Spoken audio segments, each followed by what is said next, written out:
This segment is about transcatheter aortic valve replacements. In many older patients, the aortic valve in the heart becomes hardened and doesn't open properly.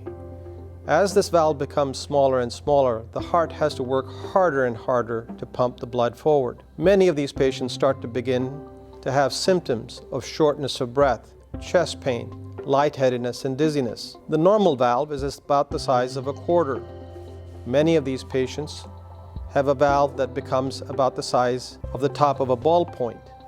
And you can imagine how hard the heart has to work to try and pump blood through a hole that size to the whole body. Previously, the only option for these patients was to do open heart surgery, which is difficult for patients who are elderly to recover from. Fortunately, we've been able to bring technology and a treatment modality here to Eisenhower, where we're able to replace a patient's heart valve with catheters going through the groin. The procedure is actually done under local anesthetic. It takes about an hour to an hour and a half, and most patients are discharged home the next morning. Patients will notice a marked and dramatic improvement in their symptoms and go from being not functional to almost normal. This has been one of the most exciting technologies to introduce in cardiology over the last 25 years and has been a complete game changer, and it's been a pleasure to be a part of this.